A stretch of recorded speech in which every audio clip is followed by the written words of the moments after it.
नमस्कार, अनकट देख रहे हैं आप मेरे साथ। और अनकट में इस बार मेरे साथ बहुत ही खास मेहमान हैं जिन्होंने अपनी राजनीतिक सफ़र की जिस तरह से शुरुआत की वो यकीनन काबिल तारीफ है। मेरे साथ हैं हरियाणा सरकार में कैबिनेट मंत्री रणबीर गंगवा। आपका स्वागत है जी। नमस्कार। आपकी राजनीतिक सफ़र की जब मैं बात करती हूँ तो जिला परिषद से लेकर मंत्री तक का जो सफ़र अब हम देख रहे हैं, इसको किस नज़र से देखते हैं गंगवा जी? देखिए, ये लोगों का प्यार है, परमात्मा का आशीर्वाद है। और ठीक कहा आपने, मैं 2000 के अंदर जिला परिषद का मेंबर बना था। 2000 से 2005 तक जिला परिषद का मेंबर रहा।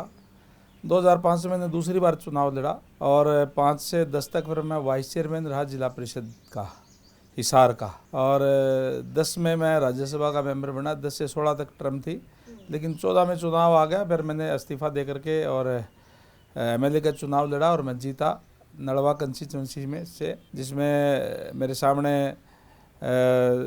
चौधरी भजनलाल जी जो सीएम रहे हैं, उनके बेटे डिप्टी सीएम चंद्रमोहन जी लड़ रहे थे। प्रोफेसर संपत सिंह जो गृह मंत्री वित्त मंत्री रहे वो लड़ रहे थे। मैं तो एक साधारण घर से था। और उसके बाद में फिर क्योंकि इंडियन नेशनल लोकदल पार्टी टूट गई थी, टूटने के बाद में फिर मैंने 2019 में इस लोकसभा चुनाव से पहले 6 महीने पहले मैंने अपना इस्तीफ़ा दे करके और फिर मैं भारतीय जनता पार्टी मैंने ज्वाइन की। और भारतीय जनता पार्टी ने फिर मुझे नड़वा से चुनाव लड़वाया और मैं फिर जीता वहाँ से, और उन्होंने डिप्टी स्पीकर मुझे बनाया। और एक मिथक भी ये चला कि डिप्टी स्पीकर जब बना देते हैं तो दोबारा कोई जीतता नहीं। इस तरह के मिथक यहाँ काफ़ी है, हालांकि कुछ सही भी हुए हैं। फाइनेंस मिनिस्टर को लेकर हुआ नहीं, देखिए, मैं एक बात मान करके चलता हूँ, जब आप लोगों के अंदर अगर रहेंगे, क्योंकि लोग आपको चुन करके भेजते हैं। लोग आज इस बात को समझ चुके हैं कि हम वोट दे करके भेजते हैं। अगर आप लोगों के अंदर रहेंगे तो निश्चित तौर से आपको जिताएंगे। और मुझे तो एक नए हल्के के अंदर भेजा। मैं तो धन्यवाद करूंगा बरवाड़ा हल्का के मतदाताओं का, जिन्होंने 27,000 वोटों से जिता करके भेजा। मैं उस पर आ ही रही थी, लेकिन पहले जब हम राजनीतिक जीवन की चर्चा कर रहे हैं और हम यहाँ से चर्चा कर रहे थे कि जिला परिषद से मंत्री तक का जो आपने सफ़र तय किया, ये यकीनन एक चुनौतियों भरा भी रहा आपके सामने। लेकिन लोकदल से फिर यहाँ फिर राज्यसभा का मेंबर बनना, ये सारी चुनौतियाँ जो आपने देखी, इसको किस तरह से देखते हैं राजनीतिक चुनौतियों को?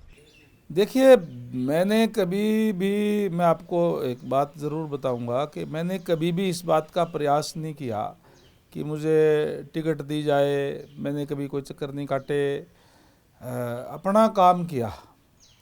और पार्टी ने मुझे जो है, चाहे पहले मैं लोकदल में था तब भी, और अब भारतीय जनता पार्टी ने का भी मैं हमारे शीर्ष नेताओं का धन्यवाद करूंगा कि उन्होंने मेरे पे विश्वास करते हुए जहां मुझे लगातार टिकट देने का काम भी किया, जिताने का काम भी किया, डिप्टी स्पीकर भी बनाया और अब मंत्री भी बनाया है।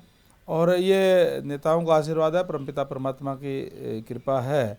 और निरंतर एक सेवा भाव से निरंतर मैं तो, मेरा एक जो आदत, मैं आज भी अगर आप देखेंगे तो जब मैं जिला परिषद का मेंबर बना था, लोग आकर के मुझे कहते हैं आप तो वैसे के वैसे ही हो। जब जिला परिषद का मेंबर बना था तब भी मैं उसी तरीके से, मेरे घर के आगे पेड़ है, वहाँ बैठता था। लोगों के कोई कास्ट सर्टिफिकेट बनवाना होता था, कोई डोमिसाइल बनवाना होता था, वो साइन करने और लोगों के काम कार्य करने। और वही आदत मेरी आज है। आज भी मैं लोगों से उसी तरीके से मिलता हूँ। और तो आपको ये लगता है कि लोगों से जब जुड़ाव नहीं होगा तो फिर समस्याएं होंगी, लोग आपको नकार देंगे? इस बार हमने बड़े नेता, बड़े घराने भी बिखरते हुए देखे, तो आप मानते हैं कि ये बहुत बड़ा कारण है? बिल्कुल, प्रजातंत्र है। प्रजातंत्र के अंदर जनता आपको चुन करके भेजती है और जनता की अपेक्षाओं पर आपको खरा उतरना होगा। हर 5 साल बाद में आपकी एसीआर जनता को लिखनी होती है। और जब आप जनता की अपेक्षाओं पर खरा उतरेंगे तो निश्चित रूप से आपको दोबारा वो मौका देंगे। और आज वोटर जो है वो इतना समझदार है कि उनको पता है कि हम चुन करके भेजते हैं। तो फिर जो कोई घराने हैं को, चाहे कोई अपने आप में कोई बड़ा अगर बनेगा तो फिर लोग उसको नकार देंगे। लोगों से कनेक्ट रहना बेहद ज़रूरी है। बिल्कुल ज़रूरी है, निश्चित तौर पे ज़रूरी है। उसके बगैर तो बात बन ही नहीं सकती। अच्छा, राज्यसभा और अब बतौर मंत्री और फिर बीच में डिप्टी स्पीकर भी आप रहे। इन तीनों रोल्स को अभी आप किस तरह से देख रहे हैं? क्या अनुभव रहा आपका? देखिए, अलग अलग अनुभव है, अलग अलग कार्य हैं। मैं तो एक बात मान के चलता हूँ, जो आपको कार्य दिए जाए उसको अपनी निष्ठा से, लगन से आप करने का काम वो करें। एक काम है, लेकिन फिर भी बतौर राज्यसभा और बतौर डिप्टी स्पीकर अगर पहले बात कर लूँ तो क्या फ़र्क था जिम्मेदारियों में, रिस्पॉन्सिबिलिटीज़ को लेकर? हर चीज़ मतलब बिल्कुल अलग हो जाता है ना प्रोफाइल। देखिए, राज्यसभा का है, राज्यसभा के अंदर तो कानून बनते हैं देश के लिए, उसके अंदर आपका योगदान होता है। और आप अपने जो एरिया की, अपने स्टेट की आवाज़ उठा सकते हैं, कोई भी बात हो, कोई और हो, तो वो आप उसकी आप वकालत करने का काम कर सकते हैं। और जो जुड़ाव लोगों के से है, लोगों के लिए अगर कार्य की बात है, तो आप अगर सरकार है तो सरकार में रह करके विधानसभा में ज़्यादा आप कर सकते हैं। जी जी। और देश के लिए भी, क्योंकि वो एक अलग दुनिया है, एक अलग उसका वो सिस्टम है, और बहुत बड़ा दायरा उसके अंदर है। और ठीक है, एक चाहे वो विधानसभा है, चाहे वो लोकसभा है, उनका काम तो वैसे तो कानून बनाना है, और कानून को एग्जीक्यूट करना जो हमारी जो कार्यपालिका है, जो हमारे ऑफिसर है, उनका काम है। एमपी से ज़्यादा लोगों के बीच में रहता है, कनेक्टिविटी रहती है, उसका एक सीमित दायरा है, उसके साथ रह करके उनके ज़्यादा कार्य अपने क्षेत्र में करवा सकता है। और बतौर डिप्टी स्पीकर आपका क्या अनुभव रहा? बतौर डिप्टी स्पीकर तो देखिए, डिप्टी स्पीकर का जो काम है, वो तो जो अपना काम होता है वो तो केवल जो सेशन के दौरान होता है। सेशन के दौरान जो भी वहाँ की व्यवस्था देखना, वहाँ का खुद को कहाँ ज़्यादा आपको लगता है कि आप किस रोल में ज़्यादा अपने आप को देखते थे? देखिए, जाहिर तौर जहाँ पर तक अलग अलग कार्य है, उसमें आप कम और ज़्यादा कुछ नहीं कह पाएंगे। नहीं, बतौर रणबीर गंगवा आप खुद को कहाँ ज़्यादा आपको लगता है कि मैं ज़्यादा यहाँ जस्टिफाई कर पाऊंगा, बतौर मंत्री, बतौर विधायक? देखिए, मैं तो एक बात मान करके चलता हूँ कि जो भी पार्टी के शीर्ष नेतृत्व जहाँ ड्यूटी लगा दे, अपने लगन और निष्ठा से कार्य करें। ये तो पॉलिटिकली करेक्ट जवाब हो गया। ये पॉलिटिकली करेक्ट जवाब है। वो सही है, पॉलिटिकली ठीक करेक्ट है, जवाब। आप मंत्री रह करके ज़्यादा बेटर काम कर सकते हैं, ज़्यादा लोगों के लिए कार्य कर सकते हैं। हाल के चुनाव की बात कर लेती हूँ। आपको बिल्कुल एक नई जगह पे, नई कॉन्स्टिट्यूएंसी में भेज दिया गया। वहाँ पे आपको थोड़ा मुखालफत भी झेलनी पड़ी, अपनों ने ही इंडिपेंडेंट चुनाव भी लड़ा। ये सब जब हुआ, आप इसके लिए तैयार थे? कितनी परेशानियाँ रहीं? देखिए, चुनौती तो हर जगह ही होती है, लेकिन जहाँ कुछ ज़्यादा थी, हाँ, एकदम बिल्कुल। नलवा से निश्चित तौर पर बरवाला जब आपके भेजना। पास कई नई जगह भेजते हैं तो चुनौती ज़्यादा आपके पास स्वाभाविक होती है। लेकिन मेरा ये सौभाग्य कह लीजिए कि मेरी कंस्टिट्यूंसी की बिल्कुल साथ लगती कंस्टिट्यूंसी ये थी, और लोगों का आना जाना मेरे पास पहले भी रहा है। लेकिन चुनाव की दृष्टि से मैं पहली बार गया था, और पहली बार जब गया तो स्वाभाविक है ना, कुछ चुनाव लड़ने वाले लोग भी, कोई और भी, उनकी अपेक्षाएं भी होती है, सारी बातें होती है। लेकिन भारतीय जनता पार्टी संगठन की पार्टी, ज़्यादातर लोग मेरे साथ लग गए थे, एक आध को छोड़ करके। जैसे आपने बताया कि एक आध दिन चुनाव भी लड़ा और भी किया, बाकी लोग हमारे साथ लग गए थे। अपने पार्टी के हमारे साथियों से बात करके उनको लगाने का काम भी किया, और लोगों को हमने एक ही विश्वास दिलाया कि मैंने तो एक बात कही थी जाकर के बरवाड़ा के अंदर, कि आज तो अगर कोई बैंक भी अगर लोन देता है तो वो पीछे का रिकॉर्ड देखता है, इसका कैसे है, इसकी पहले अगर लिया है तो इसने किस्तें कैसे जमा कराई है, उसका रिकॉर्ड देख करके देता है। मैंने कहा भी आप मेरा रिकॉर्ड देख लीजिए, नलवा क्षेत्र मेरा रहा है, मैंने कैसे काम कराए, लोगों से मेरी कैसी कनेक्टिविटी है, उसके बाद आप देने का काम करें। और लोगों ने इस बात को माना, और लोगों ने एक तरफा मुझे जिताने का काम किया। लेकिन वो जो बात वहाँ पर उठी थी कि बरवाला से अगर कोई नहीं होगा तो फिर हमें नलवा जाके अपने काम करवाने होंगे, उसको आपने कैसे हैंडल किया? देखिए, मेरा जो रेजिडेंस है वो हिसार में है, और हिसार के साथ ही से ही शुरू हो जाता है। ये जो मीरकां डाबड़ा गांव है, तो बिल्कुल मेरे रेजिडेंस के बिल्कुल साथ ही है, वहीं से वो शुरू हो जाता लोगों है। को आपने किस तरह ये से लोग, विश्वास ये दिलवाया? बात आम लोग कोई नहीं कहते, ये बात तो राजनीतिक तौर पे हो गई थी। राजनीतिक तौर पे ये बातें कही जाती है, किसी भी तरीके से वो भाई कमियां निकालना, आप कह लीजिए इसको, वो लेकिन है। आप इसे काउंटर कर पाए, आपको लगा? हाँ, हमने कहा कि हम लोगों के बीच में रह करके कार्य करेंगे। और मैंने देखा बरवाड़ा के अंदर जा कर के, बरवाड़ा की हालत बहुत ज़्यादा ख़राब है। बरवाड़ा के अंदर बहुत ज़्यादा कार्य करने की ज़रूरत है। और हमने ये भी कहा लोगों से कि ये जो कार्य है हम करेंगे। ऐसा क्या आपने कहा और लोगों ने किस विश्वास पर पहली बार भाजपा के कैंडिडेट को वहां से विधायक बनाया? ये बड़ी बात थी, आपके लिए भी नया क्षेत्र और पार्टी के लिए भी पहली बार वहां से किसी का जीतना।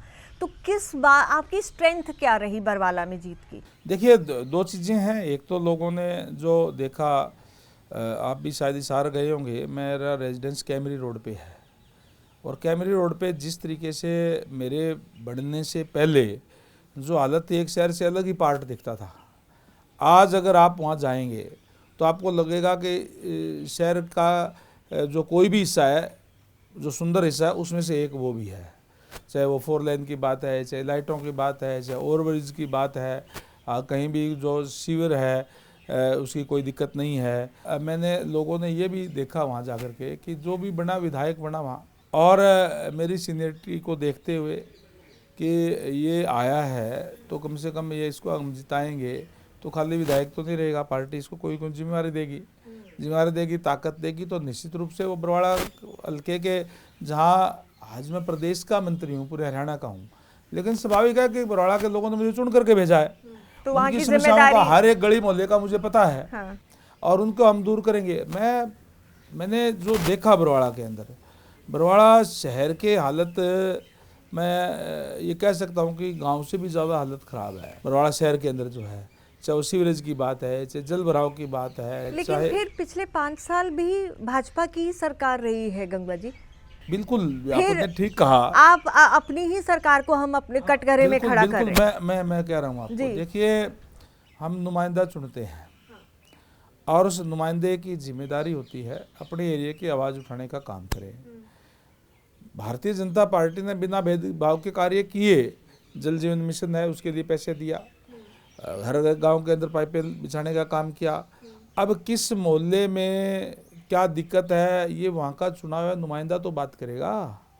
अगर जो नुमाइंदा नहीं बताएगा, नहीं कुछ करेगा, तो फिर किस तरीके से कार्य होंगे। लेकिन उनका तो ये भी कहना है, हो जाता है ना, कि हम क्योंकि सत्ता के में भागीदारी नहीं है इसलिए फिर इसको निगलेक्ट कर दिया जाता है। रही पीछे भागीदारी जो हमारे सहयोगी पार्टी का ही विधायक रहा है। लेकिन मैं आज कह सकता हूं कि बरवाड़ा की हालत जो है वो बहुत ख़राब है, उसके अंदर कार्य नहीं हुए, और जितने होने चाहिए थे वो नहीं हो पाए। और मैं तो आपको कहूँगा कि आप क्योंकि अभी तो सरकार बनी है, आप अपने कैमरे मैन को भेज करके वहाँ से सारा कवर करवा लीजिए, और उसके बाद में आप हमारे काम कराने के बाद में कितना देखना। टाइम देते हैं? चलिए, अब आपने ये कह दिया तो कितना टाइम देते हैं आप बताइए मैं लोगों देखिए, को। किसी भी कार्य को, कोई ऐसा कार्य नहीं है कोई बटन दबाते ही हो जाएगा। हाँ बिल्कुल, इसमें टाइम लगता है, और मैं समझता हूँ कि आज से ठीक 1 साल बाद में आप वहाँ देखना कि आज में उसमें कितना फ़र्क है। ठीक है, बरवाड़ा जरूर। शहर की बात में कर रहा हूं। हाँ जरूर, हम इस चीज पे जरूर देखेंगे कि 1 साल बाद जो आप कह रहे हैं और जो लोगों की अपेक्षाएं आपसे थी, वो कितना उतरे। मैं आपसे निवेदन करूंगा, मैं आपसे वहीं आकर मिलूंगी, ये भी ऑन रिकॉर्ड आज कह मैं रही हूं आपसे निवेदन करूंगा। आपका वहाँ जो भी कैमरामैन है, आपके हर शहर में होते हैं, बिल्कुल, उनको आप कहिए कि आज की तस्वीरें लेके बरवाड़ा का वहाँ के जो मोती लोहारा वाली गली है, उसके अड़ोस पड़ोस का जो एरिया है, किस तरीके की वहाँ हालत है, वहाँ जा कर के देखिए। मुझे बड़ा तरस आता था वहाँ गया तो देख करके कि लोग किस तरीके से यहाँ रह रहे हैं। लेकिन आप ही के सहयोगी दल था, आप ही के साथ सत्ता में भागीदारी थी, उसके बावजूद वहाँ ये हालात, बड़ी अजीब सी सिचुएशन। जब लोगों का विश्वास जो लोग खो देते हैं, तो उनकी आज हालत देखी नहीं आपने। मुझे लगता नहीं कि कहीं कोई जवान बचा पाए होंगे। लोगों प्रजातंत्र है, लोग देखते हैं। लोगों के अगर आप लोगों के नहीं सुनेंगे तो लोग आपको दरकिनार कर देंगे। कर दिया ना, लोगों ने करने का काम किया है, इस चुनाव में दिखाया है, चाहे कितना ही कोई बड़ा नाम हो। लेकिन जब तक आप लोगों के बीच में नहीं रहेंगे, लोगों के कार्य नहीं करेंगे, लोगों की नहीं सुनेंगे, तो ये हालत होगी। तो नलवा और पूरे हरियाणा की तो हम बात करते ही हैं, बतौर कैबिनेट मंत्री आपकी जिम्मेदारी है, जवाबदेही है, लेकिन बरवाला और नलवा को लेकर तो अब दोहरी जिम्मेदारी हो गई, क्योंकि वो भी आपका क्षेत्र रहा है बिल्कुल और है, ये बिल्कुल नया है। क्षेत्र है। मैं आपको बता दूं कि मेरी इच्छा जो थी वो नलवा से चुनाव लड़ने की थी। वहाँ से मेरा एक अच्छी टीम बनी हुई थी, लेकिन पार्टी के शीर्ष नेतृत्व ने मुझे जिम्मेदारी दी कि आपको बरवाड़ा जा कर के कमल खिलाना है। बरवाड़ा में अभी तक कमल खिला नहीं है, और साथ में ये भी जिम्मेदारी दी कि ये बरकरार भी रखना है नलवा के अंदर। कमल खिलाया और उसका इनाम भी आपको मिल गया है, अब तो बतौर उसको कैबिनेट मंत्री। उसको बरकरार भी रखना है। तो मैंने जहाँ लोगों को साथ लेकर के, हमारे संगठन के लोगों को साथ लेकर के, मैं ये नहीं कहता कि मैंने ही सब कुछ कर दिया। लोग जब आपके साथ होते हैं, संगठन के लोग जब आपके साथ होते हैं, तो आपकी विजय होती है। जहाँ लोगों के सहयोग से मैं वहाँ से जीता, वहीं जो नलवा क्षेत्र है उसके अंदर भी लास्ट के दिनों के अंदर मैं जा कर के, और मैं आज कह सकता हूँ गर्व से कि हमने कैंडिडेट को जिताने का काम किया। नलवा के अंदर भी, नलवा के अंदर भी हमारे जो कैंडिडेट की बहुत अच्छी हालत नहीं थी। क्या ये तकलीफ दे था आपके लिए रणबीर गंगवा जी? आई होप आप पॉलिटिकली करेक्ट जवाब नहीं देंगे, लेकिन सीधा सवाल का सीधा जवाब ज़रूर देंगे कि जब आपको टिकट नहीं नलवा से दिया गया और पनिहार को, जो कि कुलदीप बिश्नोई के करीबी माने जाते हैं, उनको प्रेफरेंस देगी, कहीं तकलीफ थी इस बात? ये बात आपकी ठीक है कि नलवा जो क्षेत्र है उसमें उसका जो टोटल 54 विलेजेस है, चम्मन गांव है।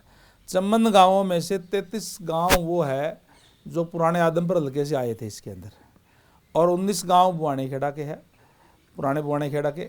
एक गांव गिराए जो का कैमरी, और गंगवा को हिसार से। इस तरीके से ये बना हुआ है, और इसीलिए कुलदीप बिश्नोई जी या चौधरी भजनलाल जी का परिवार इस पर क्लेम करते थे।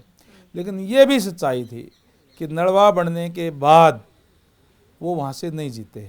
जब से मैंने चुनाव लड़ना शुरू किया वो वहाँ से नहीं जीते। 3 चुनाव लड़े, पहले जसवां जी ने लड़ा, वो हारे, फिर चंद्रमोहन जी ने लड़ा, वो हारे। तीसरा अभी जो हमारा कैंडिडेट है, जो रणधीर पनिहार है, उन्होंने ही लड़ा, वो उन्हीं के हिसाब से लड़ा था। कुलदीप बिश्नोई जी ने उनको टिकट दिलवाई थी कांग्रेस की, और मेरे सामने वो चुनाव हारे थे।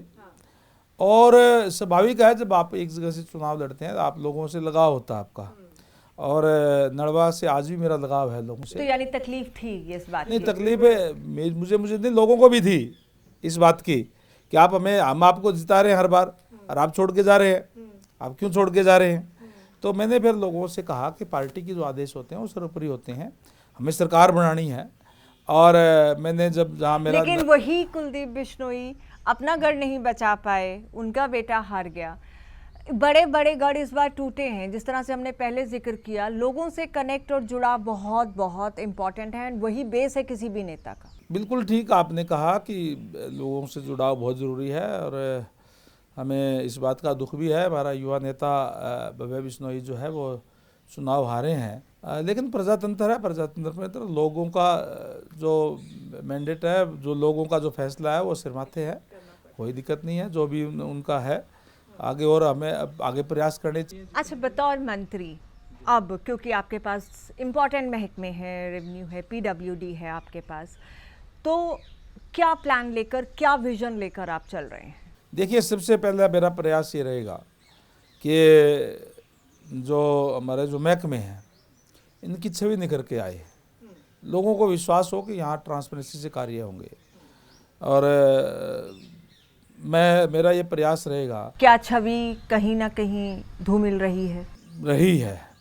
5 साल आप ही की सरकार रही है, थी, हमारी सरकार थी। हाँ, मैं इसीलिए आपसे ये सवाल पूछ रही हूँ। मैं कह रहा हूँ, मैं एक्सेप्ट कर रहा हूँ इस बात को, लेकिन भाजपा लोगों में एक चर्चा, हाँ, लेकिन भाजपा कहती है कि हम बहुत ट्रांसपेरेंसी से काम कर, ट्रांसपेरेंसी से कार्य किए, लेकिन उसके बावजूद अगर धूमिल होती है तो सवाल खड़े होते हैं। इसीलिए मेरा ये सवाल है। देखिए, ये जो महकमा था हमारे सहयोगियों के पास था, आज सब कुछ अपने सहयोगियों पे डाल के था नहीं हमारे पास, हाथ अपने आप। देखिए, जब मैंडेट इस तरीके का होता है, जब आपके पास पूरा मैंडेट नहीं है, तो जो सहयोगों के साथ सरकार चलानी पड़ती है, और ये मेरे कहने से ना कहने से कुछ नहीं होने वाला। जो एक आम जो लोगों के दिल बहलाने के लिए गालिब ये ख्याल अच्छा है, ये बात हो गई। नहीं, फिर हमने देखिए उसके बाद में काफ़ी उस पर माननीय मनोहर लाल जी ने और भी चीज़ें करी, उसपे ठीक भी हुआ, सारी चीज़ें हैं। लेकिन फिर भी एक जो मन में लोगों के जो शंका जो थी, हमें को जो शंका जो है उसको हम दूर करने का काम। ठीक है, आपके एजेंडे में सबसे पहले ये है अभी? बिल्कुल ये है, और इसके साथ साथ जो हम जो रोड्स है उसको एक अच्छा रोड बना करके, कहीं टूटी हुई रोड है उसको रिपेयर करना, कहीं नई सड़कों की डिमांड आएगी तो उसके भी हम बनाने पे विचार करेंगे, और अच्छा इंफ्रा लोगों को देने का काम करें ताकि लोगों को कोई दिक्कत परेशानी किसी तरीके की ना हो, और एक अच्छा ट्रांसपेरेंसी से यहाँ कार्य हो, ये हमारी प्राथमिकता है। इसके साथ साथ जो पब्लिक हेल्थ का भी महकमा मेरे पास है, और पब्लिक हेल्थ के अंदर हमारा ये प्रयास रहेगा कि चाहे वो सीवरेज की बात है शहरों के अंदर, चाहे महाग्राम योजना के अंदर हम जो है सीवरेज का और पानी का काम गाँव के अंदर भी हम लेने जा रहे हैं। जो 10,000 की आबादी है उसके अंदर हमने शुरू किया हुआ है कि उनकी शहरी की तर्ज के ऊपर उनकी सुविधाएं हम देंगे, और पीने का पानी जो है ठीक लोगों को मिले। माननीय हमारे यशस्वी प्रधानमंत्री जी का एक सपना है कि हर घर में नल और नल में स्वच्छ जल, और जल जीवन मिशन के तहत हर एक गांव के अंदर मैं कहता हूं कि 1 करोड़ से लेकर के 5-5, 7-7 करोड़ रुपए तक का भी पैसा आया है। चाहे वो नए वाटर वर्क्स बनाने की बात थी, चाहे वो नई पाइपलाइन बिछाने की बात थी, चाहे नई आबादी बनी है उसके अंदर पाइपलाइन बिछाने की बात थी, बहुत से काम हुए हैं जो अब भी अगर कोई उसमें बकाया रह है तो वो भी हम करेंगे। और हमने जो माननीय प्रधानमंत्री जी का जो एक सपना है उसको पूरा करने का काम करेंगे। हम हर घर के अंदर स्वच्छ जल देने का काम करेंगे, इस बात का हमारा पूरा प्रयास जो है। ग्रामीण क्षेत्र में भी बहुत इम्पोर्टेंट हो जाता है, तो वहाँ का जो काम है उसको किस तरीके से आप देखते हैं अपने डिपार्टमेंट के? देखिए मैं नड़वा से विधायक रहा पिछली बार, जैसे आपको पता है, और हमने वहाँ भी बहुत ऐसे कार्य किए हैं जिससे लोगों को पीने के पानी की कम से कम दिक्कत अब नहीं है। और उसमें चाहे वो नई पाइपलाइन बिछाने की बात थी, कई जगह हमने नए वाटर वर्क्स बनाने का काम किया, जहाँ ज़रूरत थी वाटर वर्क्स बनाए। एक गांव के अंदर हरिकोट के अंदर जो है वो वाटर वर्क्स था ही नहीं, वहाँ वाटर वर्क्स हमने बनवाया नया, और उसको समुचित पानी की व्यवस्था करने का काम भी किया, और ठीक तरीके से सप्लाई उनकी लोगों को मिले, इन तमाम चीज़ों की व्यवस्था हमने करने का काम किया। इसी तरीके से हम पूरे प्रदेश के अंदर हम जो है ग्रामीण क्षेत्र के अंदर भी जहाँ जहाँ जिस चीज़ की ज़रूरत होगी, चाहे बूस्टिंग स्टेशन की ज़रूरत है, चाहे वाटर वर्क्स की ज़रूरत है, चाहे पाइपलाइनें बिछाने की ज़रूरत है, हम दे करके, क्योंकि पानी के बगैर तो जीवन संभव नहीं है, और लोगों को पानी मिले और स्वच्छ पानी मिले, ये हमारा प्रयास रहेगा कि हम लोगों को क्योंकि ऐसे बहुत से एरियाज़ अभी भी, जैसे हम जुलाना की बात करें, मैं गई हूँ, वहाँ भी ऐसे कई गांव थे जहाँ पे स्वच्छ पेयजल नहीं मिल रहा था। और पीने का पानी अगर आपको स्वच्छ नहीं मिल रहा आज के टाइम में, 70 साल की आज़ादी के बाद भी अगर हम इस तरह की सिचुएशन है, तो ये बड़ी दयनीय है। देखिए इसमें 2 बातें हैं। इसमें एक तो ग्राउंड वाटर जो है उसका लेवल ऊपर आ गया, कई जगह पे ये दिक्कतें आई हैं, और जहाँ पे अब हमारा जो टैंक बनता है, और टैंक जब ईंटों का नीचे फर्श लगता है, वो टैंक बनाया जाता है, तो नीचे पानी रिस के जब वाटर लेवल ऊपर आ जाता है, ऊपर आने से जो हम नहर का पानी डालते हैं वो निचे वाला पानी मिक्स हो जाता है, मिक्स होने से वो TDS बढ़ जाता है, और है वो जो उसका जो स्वच्छ पानी है वो नहीं मिल पाता। ऐसी जगह पे हम RCC का नीचे वो लेंटर लगा करके और उसका प्रबंध करने का काम करेंगे ताकि स्वच्छ पानी लोगों को मिले, क्योंकि पानी से बहुत सी बीमारियां फैलती है, अगर स्वच्छ पानी नहीं होगा तो वो मिले, हम इसको सुनिश्चित करेंगे। सिरसा में भी कुछ ऐसी खबरें आई हैं जहां पे कैंसर की बीमारी बहुत इस वजह से फैल रही है, बहुत सारी चीज़ें हैं, इन चीज़ों को आप देखेंगे?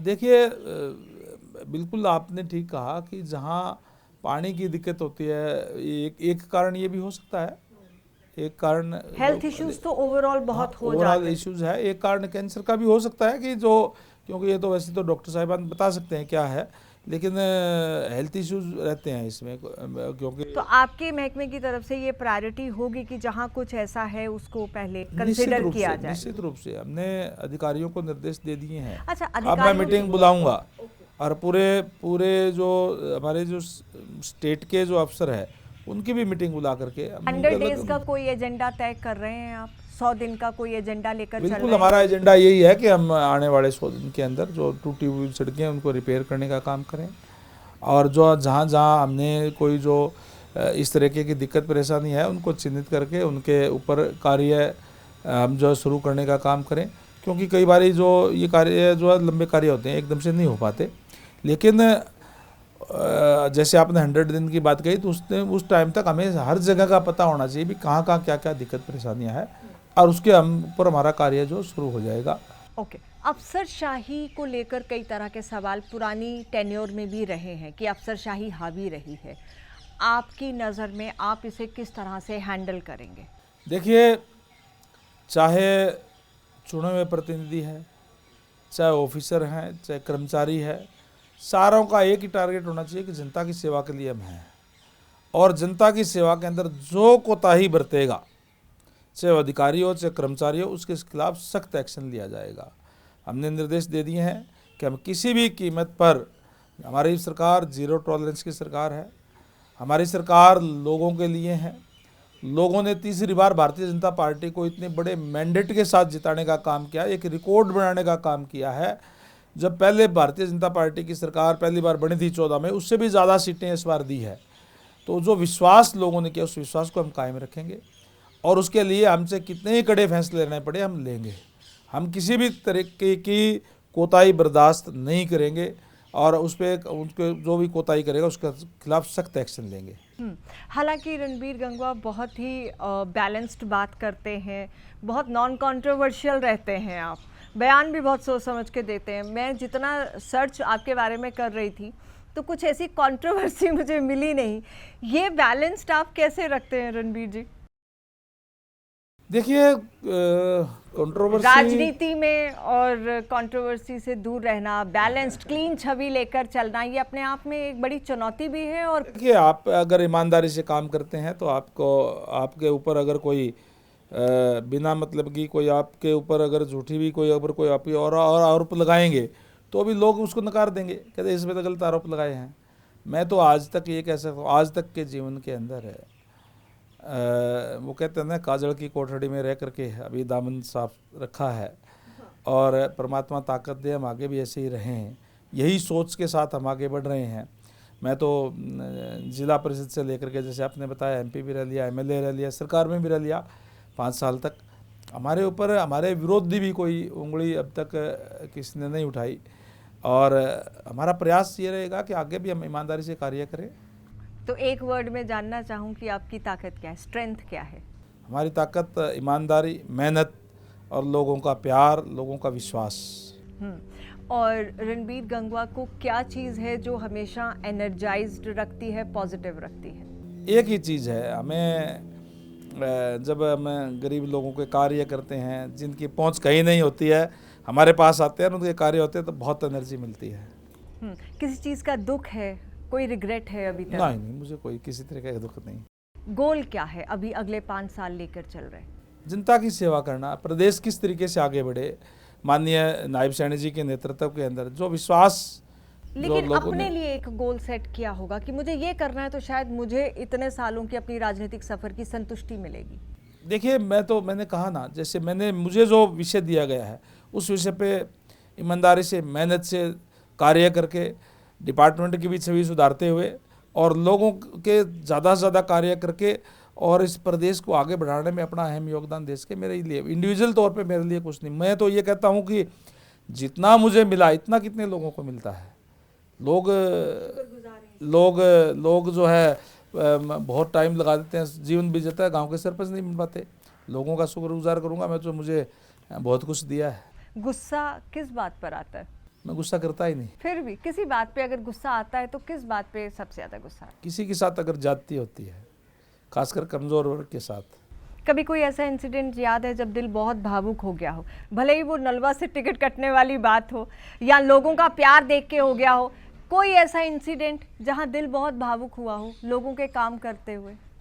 नहीं, लोगों के काम करते हुए तो क्या मतलब जिस तरीके से इस बार भी मेरा तो देखिए, मैंने जैसे पहले कहा कि बड़े घरानों के सामने चुनाव जिताना, ये भावुक कर गया आपको? बिल्कुल इस क्षण बहुत भावुक थे आप, बिल्कुल बिल्कुल, वो दिख एक रहा है। साधारण आदमी को।